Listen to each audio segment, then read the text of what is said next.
I'm Bill Bupert, retired Army officer and irregular warfare practitioner and scholar. Welcome to Chasing Ghosts, an irregular warfare podcast, the show that examines the mythos, lost history, bad thinking, martial malpractice, and government incompetence that informs so much of irregular warfare. Today I want to peek behind the curtain at the vast machinery and briar patch politics of insurgency and counterinsurgency and everything in between. Now, let's go ghost hunting together. Welcome to episode 3 of Chasing Ghosts, an irregular warfare podcast, a fortnightly podcast dedicated to the examination of irregular warfare, counterinsurgency, insurgency, guerrilla warfare, and everything in between. There has been a delay on my promised fortnightly episodes issued as a result of selling our house, moving into a new house, and everything it takes to set up a new studio. So here we are. And I'd like to begin by saying that when it comes to the Irish Rebellion from 1916 to 1922, with the culmination of the Irish establishing a free state in the island of Eire, E-I-R-E, which is south of Northern Ireland, of course, we have probably the most extensive primary and secondary source documentation in English of a rebellion recorded in recent history. Much primary and secondary source documentation to include oral recordings, books, memoirs, you name it, and examination by amateur and professional historians alike.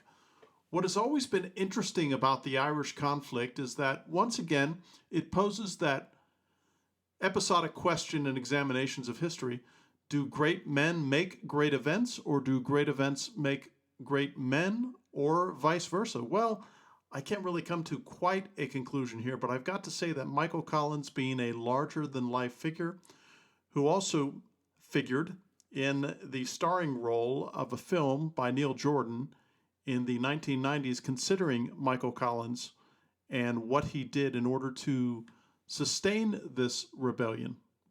Mark Twain said that history rhymes. History doesn't necessarily repeat itself, because that would be impossible in human affairs for that very thing to occur.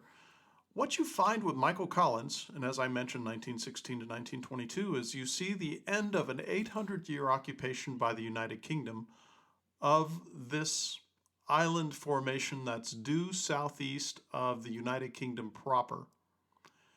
What's really fascinating about this is that not only does it provide us an English language guerrilla revolution, where we can see the play-by-play, what happened, what instantiated itself after they managed to wrest their independence in a free state nonetheless from the English, but that they also managed to fight one another in a civil war that took place.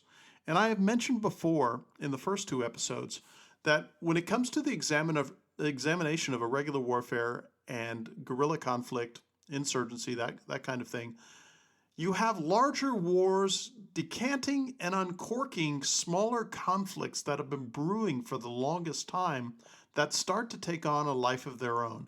And that's precisely what happened when Michael Collins managed to get free state status for the Irish on that small island in 1922, and then an Irish Civil War emerged, and not to put too fine a point on it, Michael Collins finds himself assassinated in 1922.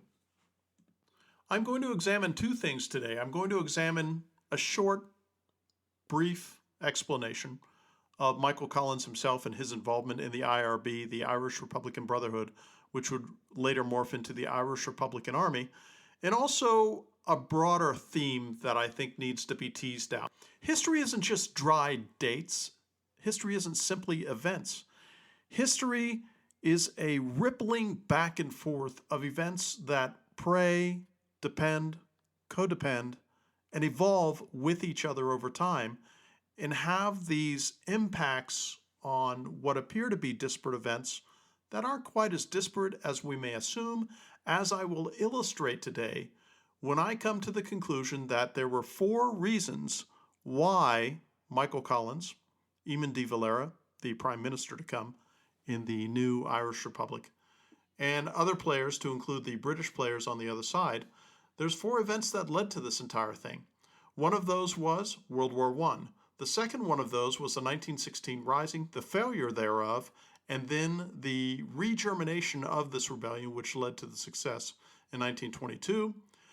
Bloody Sunday, that Michael Collins authored in 1920, and a curious and very morbid slaughter by British arms in India at the Jallianwala Massacre.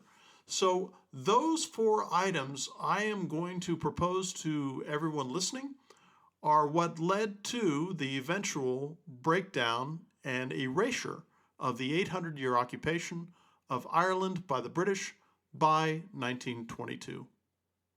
Michael Collins, the scrapper, the guerrilla warfare strategist, and the intelligence operative for the IRB and the IRA, dies at the tender young age of 31 in 1922. Rather young, but very talented and very resourceful. I'd like to share a few things about him. Tough young Irish operative during the seminal years of Ireland's final divorce from the United Kingdom. Sean Cronin from Irish Nationalism, A History of Its Roots and Ideology. Realist appealed to Collins. Quote, "There would be no more glorious protest in arms," he decided. He built a cadre of realists around him, first in the IRB, then at volunteer headquarters, when he took over Pierce's old post as Director of Organization, and to include intelligence, before becoming Director of Intelligence. Finally, in Dáil Éireann, as the underground government's very effective Minister for Finance. Collins was a doer, essentially a well-informed opportunist with very few scruples. His entire ideology could be stated in 5 words. The Irish should govern themselves. End of quote. I'd like to quote Ewan O'Halpin, Collins and Intelligence, 1919 to 1923, From Brotherhood to Bureaucracy.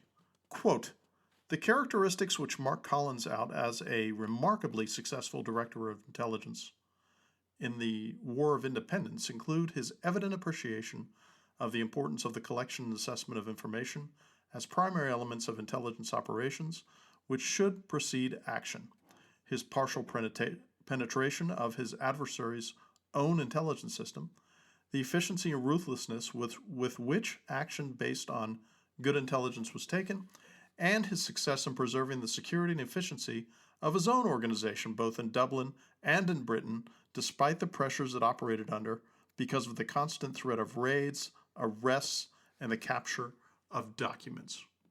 Let's take a brief pause here. And that pause would be, well, when did England, the United Kingdom, invade Ireland? And when was it occupied by the British Crown? That happened in 1169.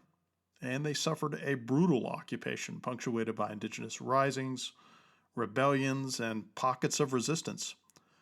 Fast forward to the 20th century, we have Sinn Féin, which emerged in 1905 to formalize a political vehicle to liberate the Irish from the British occupation.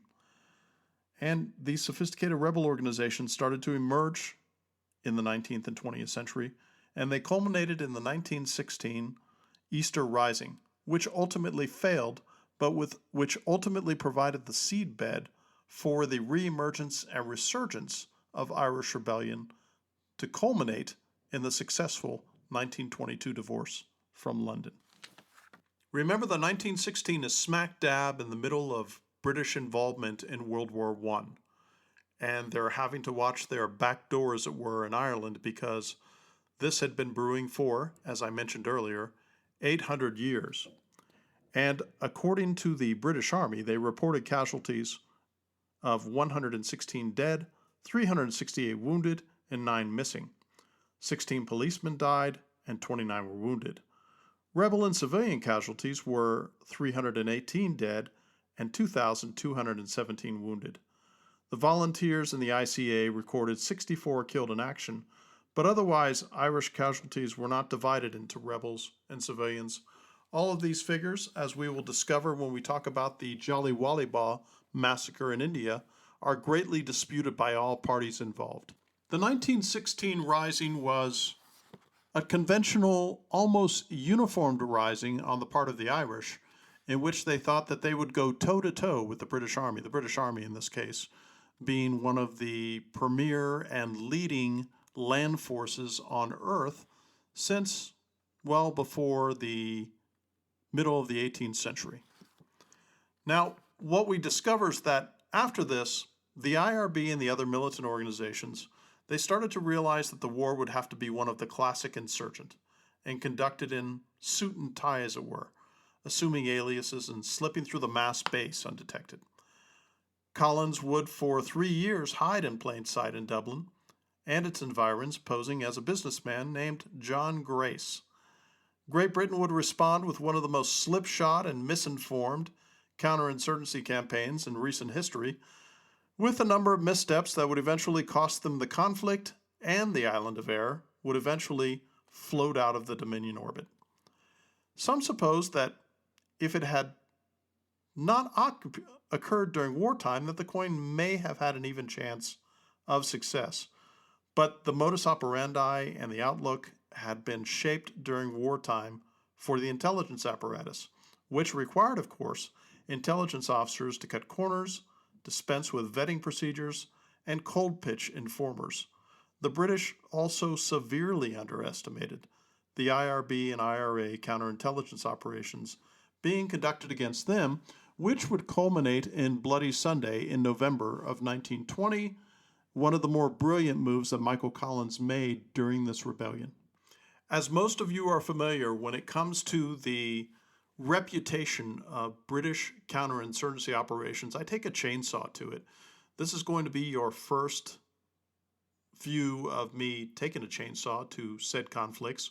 This will be the first of many that we do. In the future, we'll be talking about Malaya, we'll be talking about Oman, we'll be talking about Yemen, we'll be talking about India, and a number of other British coin missteps that are the exact opposite of what the Coindinistas and the established Western irregular warfare establishments hold as the key to successful counterinsurgency, which is the British method. I am going to prove the lie to that over time and over the next year. Once the British introduced the Blacks and Tans, a paramilitary police in concert with the Royal Irish Constabulary, the atrocities started to even gain the attention in England, and some members of Parliament warned that the harsh treatment would lead to a deepening resistance and compel the populace to close ranks with the rebellion. Contrary to the popular media, the massacre at Croke Park in 1920, where 13 civilians died, was at the hands of the RIC, the Royal Irish Constabulary, and some auxiliaries. Nonetheless, a critical mass of English brutality was having a measured effect on the Irish mood that the IRA took full advantage of, and Collins hatched a plan to assassinate members of the intelligence organization known as the Cairo Gang, headquartered in the castle. But we're going to pause here, and we're going to step back to 1919 instead of 1920, and we're going to talk about something that didn't happen in Ireland. It happened in British India. It's the Jallianwala Massacre, and we'll be able to put two and two together later on in this podcast to know why we're even discussing this and talking about it. So the Jallianwala Massacre, also known as the Amritsar Massacre, took place on 13 April 1919. And remember, this is a mere 5 months after the cessation of hostilities and the armistice that ends World War I in November 1918. A large, peaceful crowd had gathered at the Jallianwala in Amritsar, Punjab, to protest against the Rowlatt Act, an arrest of pro-independence activists Saifuddin Kishlu and Sati Ayapal. In response to the public gathering, the temporary Brigadier General R.E.H. Dyer surrounded the protesters with his Gurkha, Balak, Rajput, and Sikh from 29 Gurkhas, the 54 Sikhs, and the 59th Sindh Rifles of the British Indian Army. The Jallianwala could only be exited on one side, as its other 3 sides were enclosed by buildings. After blocking the exit with his troops, he ordered them to shoot at the unarmed crowd, continuing to fire even as the protesters tried to flee. The troops kept on firing until their ammunition was exhausted. Estimates of those killed vary between 379 and 1,500 people, and over 1,200 other people were injured, of whom 192 were seriously injured. Now, As I mentioned earlier, as far as the 1916 Easter Rising, depending on which side you're on, casualty figures on either side are going to be exaggerated or whatever the case may be. There are a number of good figures out there that were even done by Indian authorities in a commission that was opened up shortly after this happened. 1,500 is probably a good number for the number killed at the time. Anglo-Indian author Rudyard Kipling declared at that time that Dyer did his duty as he saw it, to which I disagree. This incident shocked Rabindranath Tagore, an Indian polymath and the first Asian Nobel laureate, to such an extent that he renounced his knighthood from Great Britain. And the massacre, it also caused a reevaluation by the British Army of its military role against civilians to, quote, minimal force whenever possible, end of quote. Although later, British actions during the Mau Mau Rebellion in the Kenya colony, that's the 1950s, have led historian Hugh Bennett to comment that the new policy could be put aside. The army was retrained and developed less violent tactics for crowd control. Of course, we did not see this instantiate over the next year or two in Ireland. The attack was condemned by the Secretary of State for War, Winston Churchill, as, I quote, unutterably monstrous, end of quote. And in the UK House of Commons debate on 8 July 1920, members of Parliament voted 247 to 37 against General Dyer. Now, many think that Churchill was quite the rhetorician, maybe the finest rhetorician of the 20th century, if not one of the finest rhetoricians in the English-speaking world. The Amritsar speech, which I have read but haven't been able to listen to because I didn't record it at the time, is my favorite Churchill speech of all time. I do wish that we could get the likes of Kenneth Branagh to do a recording of the Amritsar speech because it's absolutely terrific. It's well penned, it's well executed, and it's very un-Churchillian in his regard for civilian losses.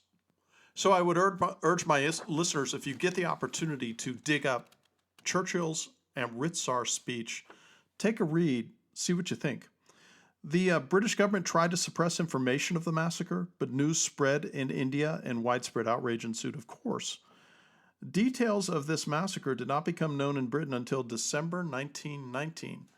Now remember, I spoke earlier where we took this pause to discuss this. Now, in concert with the end of World War I and a prostrate Britain just absolutely economically beggared, and the war had sapped them to such a degree, they had lost so many young men.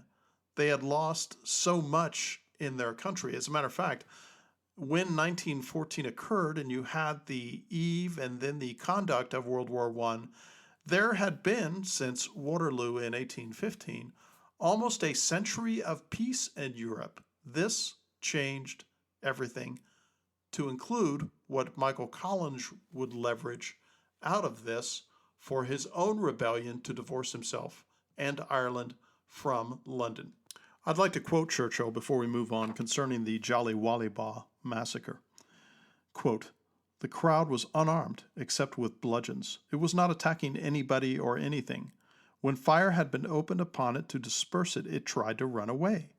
Pinned up in a narrow place, considerably smaller than Trafalgar Square, with hardly any exits, and packed together so that one bullet would drive through 3 or 4 bodies, the people ran madly this way and the other. When the fire was directed upon the center, they ran to the sides. The fire was then directed to the sides, and many threw themselves down on the ground. The fire was then directed on the ground.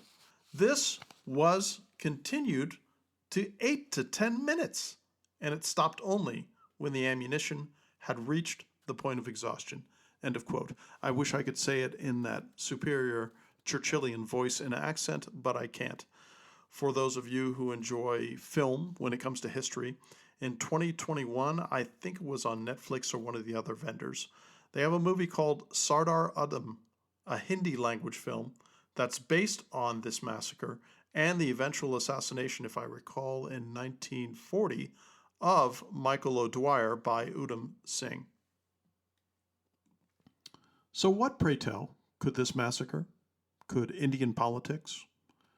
Could World War I and the end thereof, a prostrate Britain, an economically ruined Britain, a militarily beggared Britain, a Britain that's having problems maintaining its centuries-old empire, have to do with that small island to the southeast of the United Kingdom, where Irish independence is on the boil?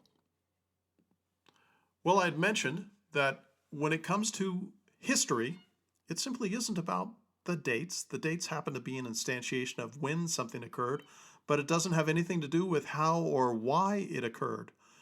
The reason that history works in these ways, of course, is because humans are complex. Humans take decisions, and groups of humans take decisions that they may not before have taken if they weren't in the situations that they were. And I'm going to knit all of this together after I described what happened in Bloody Sunday.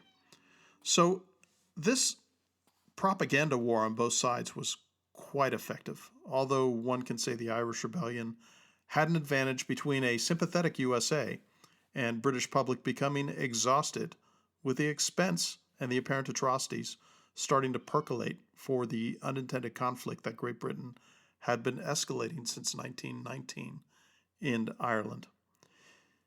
Even Churchill grew weary in 1920, as evidenced by speeches that he gave after his Jolly Wallybah and Ritsar speech. Quote, "What was the alternative? It was to plunge one small corner of the empire into an iron repression, which could not be carried out without an admixture of murder and counter-murder. Only national self-preservation could have excused such a policy, and no reasonable man could allege that self-preservation was involved." End of quote.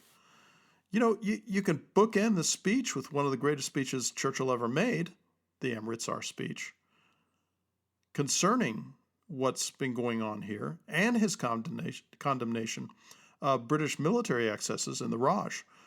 One can't help but think he was conflating some of that brutality with what was transpiring in Ireland during the war. Churchill's reputation as one of the finest speakers in the English-speaking world gave him a platform. It gave him the ability to influence people in a fashion that normal MPs could not. This daily mauling of Irish civilians by British occupation forces was starting to gain more traction. On 19 June 1920, the commanding officer of the RIC, the Royal Irish Constabulary in Listowel, informed his ranks, quote, "Now, men, Sinn Féin have had all the sport up to the present, and we are going to have the sport now. The police are not in sufficient strength to do anything to hold their barracks. This is not enough for as long as we remain on the defensive. So long will Sinn Féin have the whip hand, we must take the offensive and best Sinn Féin at its own tactics. If a police barracks is burned, or if the barracks already occupied is not suitable, then the best house in the locality is to be commandeered, the occupants thrown into the gutter. Let them die there, the more the merrier. Should the order, hands up, not be immediately obeyed, shoot and shoot with effect. If the persons approaching, a patrol, carry their hands in their pockets, or in any way suspicious looking, shoot them down. You may make mistakes occasionally, and innocent persons may be shot, but that cannot be helped, and you are bound to get the right parties sometime. The more you shoot, the better I will like you, and I assure you, no policeman will get into trouble for shooting." Now, as you will discover as we travel down this irregular warfare road together over the ensuing months and possibly years, if I have enough in me to do more of these, you're going to discover that when a counterinsurgent considers the mauling and killing of civilians to be on the plate and a decisive part of the menu which they'll use to put down a rebellion, the stronger, the larger, and the more steeled that rebellion will become. And in this case, the perfect storm was emerging. That would lead to the operation that would change the course of the conflict, in my mind, and eventually draw the British to the negotiating table to parley for a conditional settlement and peace that will very well free the Irish from British dominion. Collins would strike that match that would put the British in the hazard. His squad, and by the way, let me just take a moment to emphasize here, plenty of books, plenty of articles, there's film, there's audio recordings, all of this. If I mention anything that I don't go into sufficient detail and depth on in this brief podcast that I'm doing, because I could talk for hours about this very campaign, look it up. You can find it, or seek me out at CG Podcast at pm.me. Ask me the question, search on the net, use whatever your favorite search engine is, go to Amazon. I've got quite a formidable library of Irish, mostly secondary source documentation books. Tim Pat Coogan's really good, and a number of others. But reach out to me if you have further questions where you really want to drill down and find out more about what went on in this conflict, because there's only so much I can do in a podcast this short. So his squad was comprised of volunteer gunmen and supporting elements that would target the Cairo gang at Dublin Castle, who were a key component of the intelligence complex the English had deployed into Ireland to quell the rebellion. The popular media had greatly exaggerated the importance of the Cairo gang and the vast network of intelligence assets the Crown had deployed, but the propaganda impact, coupled with what would happen within hours of the assassination, would force the British government to find a solution the IRB and indigenous Irishmen would agree to. Quote, shortly after 8 a.m, Collins' men converged on 8 different addresses in Dublin. 19 soldiers, 1 or 2 of them probably not agents, were roused from their sleep and shot.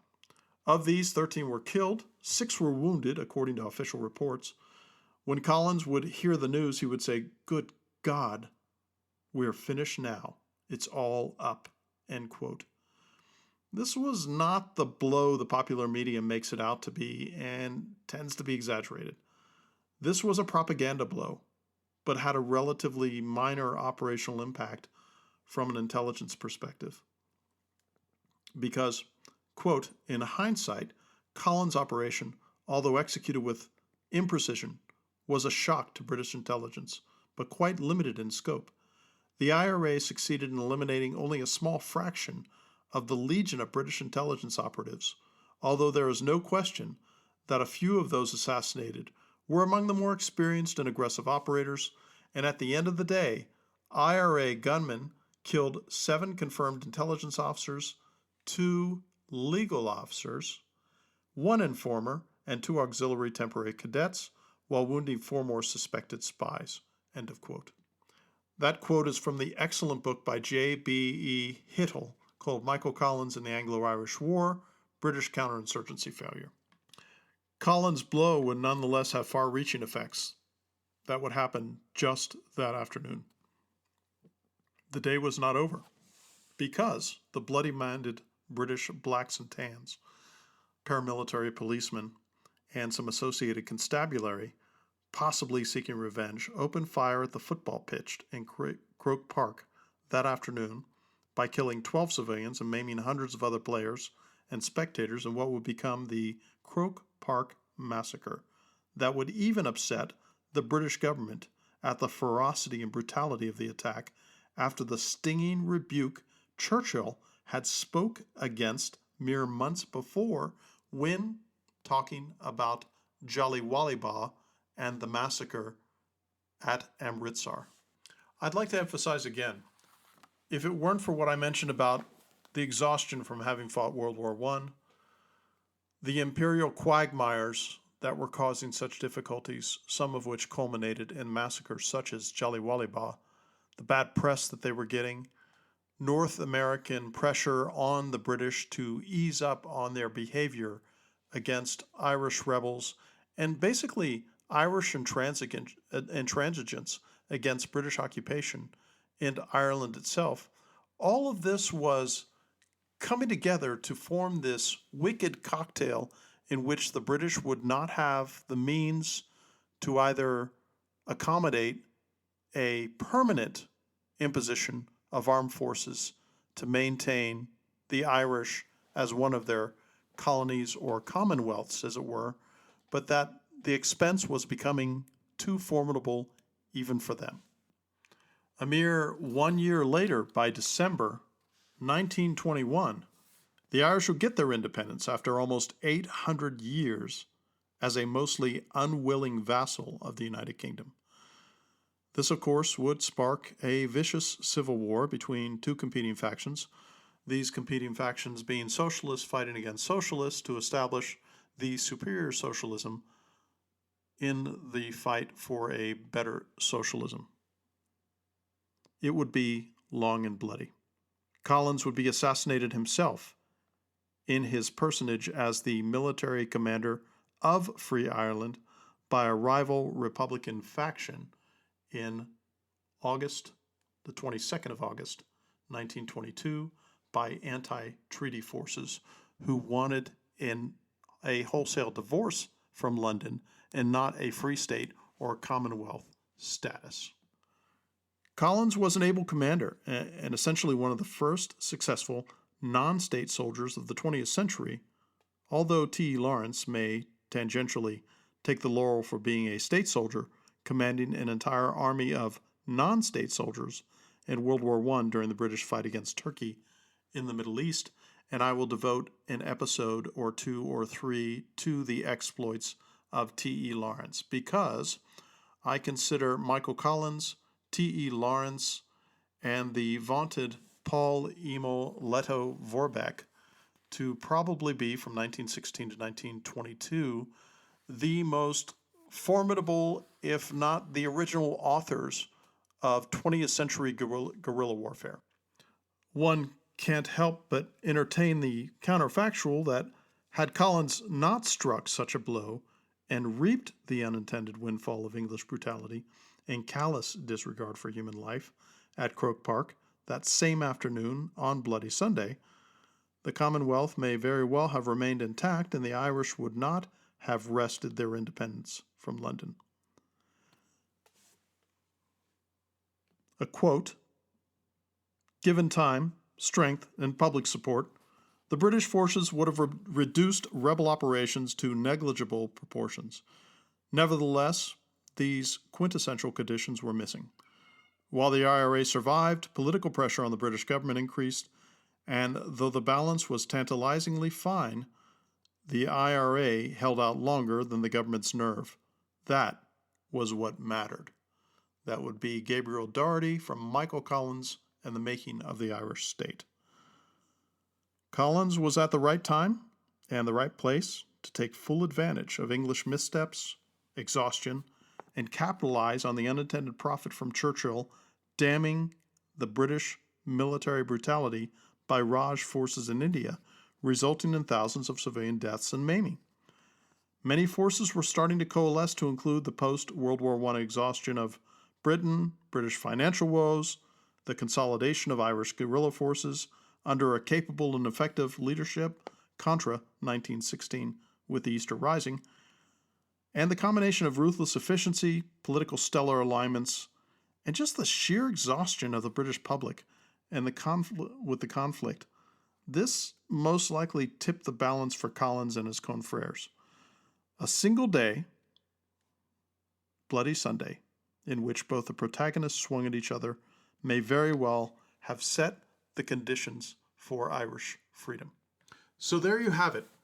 What I'm postulating is that this was a witch's brew. This was a number of calculations, missteps, miscalculations, and happy coincidences that all meted out the end state that we saw in 1922, in which after that 800-year occupation by the United Kingdom, as a result of a number of circumstances and not a single one, to include not simply Michael Collins, he happened to be the right guy at the right time, and he was able to leverage and take advantage of what I would consider be the three pillars of an effective insurgency, which is legitimacy and making sure you capture it, leveraging a narrative, and leveraging and exploiting perceived and real grievances, and taking all three of those things to the next level in a consolidated fashion to defeat a counterinsurgent who is seeking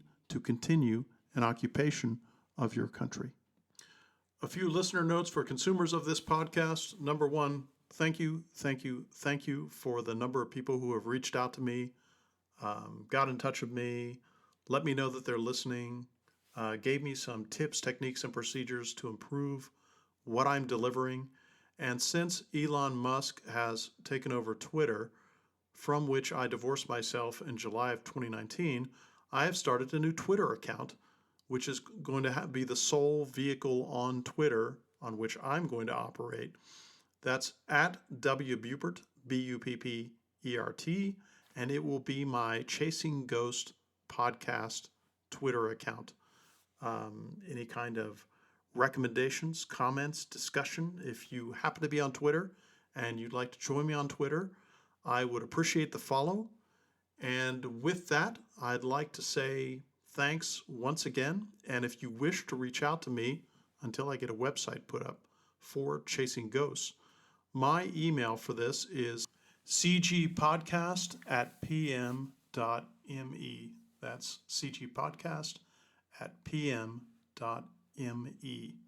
Would love to hear from you. And until our next episode, hopefully a fortnight from now, since I am now settled into our new home and have the new studio set up. With that, this is Bill, out.